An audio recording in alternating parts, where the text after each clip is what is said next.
Alam po ninyo mga kabansa, tumatawag yung mga overseas Filipino workers at pinabababa yung bandera ng Amerika. Pero lilinawin lang po natin, ang ating pong di pagkakaunawaan ay hindi sa mga tao na Amerikano.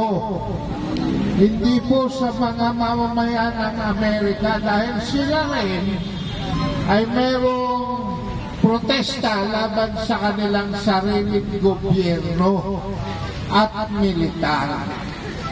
Liliwanagin po natin yan.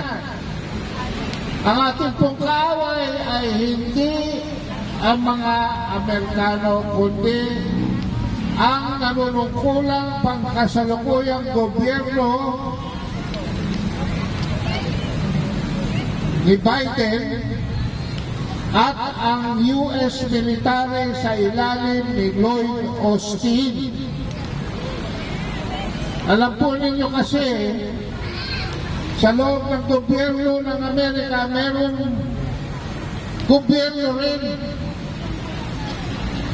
na nagdidikta para din Malacanang. Sa loob ho ng Malacanang, meron din ahas na nagdidikta. Abi lang sir, puti. Puting ahas. Yung ahas nila, puti. Yung ahas natin, kutis palaka.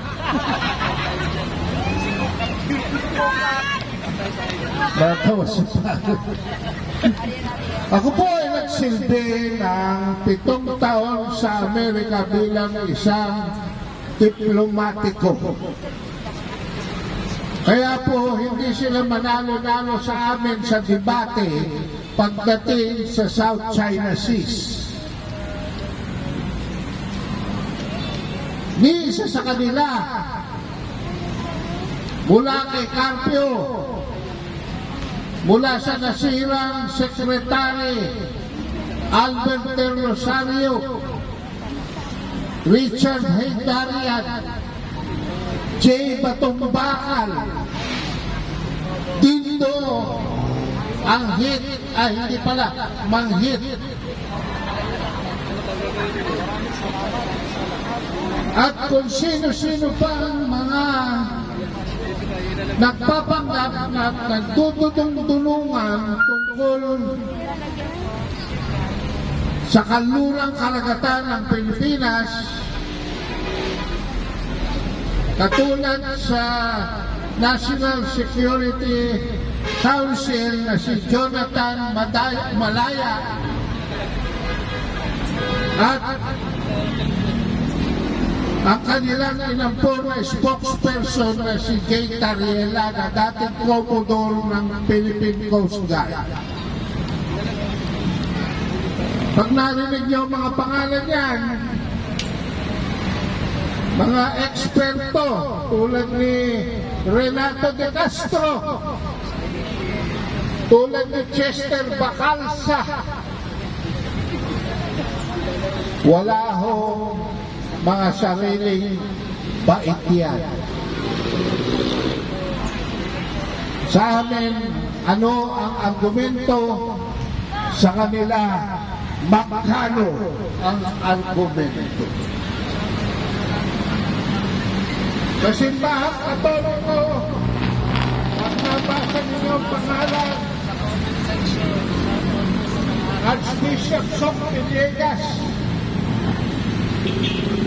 Huwag kayong maniniwala dyan. Meron siya ngayong TikTok na inakalat laban sa mga sikit. Matapos siya ang bukla sa lupang niya ito laban sa bansang China. Tinawag niya ang Immaculate Heart of Mary. Assalamualaikum. Waalaikumsalam.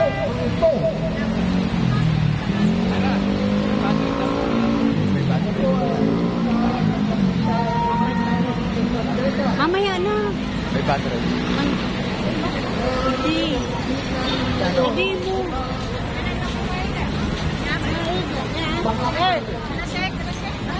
Ang pangalan po niya, Virgilio Aquino.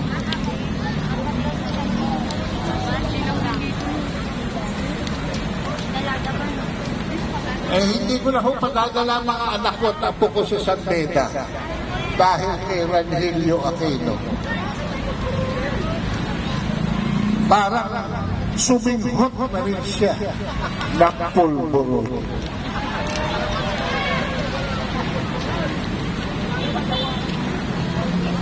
Aba, bakit ho? Naglabas ho siya ng isang artikulo sa Inquirer. Alam ko hindi nyo na binabasa ang Inquirer. Ginagamit nyo na lang pampunas pagkatapos inyong gawin ang isang pribadong akto. Pampunas.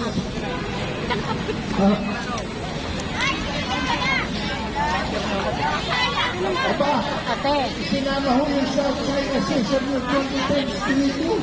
Wala nga, hindi ako Dahil kaso po ang depensa ng Amerika at depensa ng Pilipinas sa isabang South China Sea. Inangin lahat. Ano po?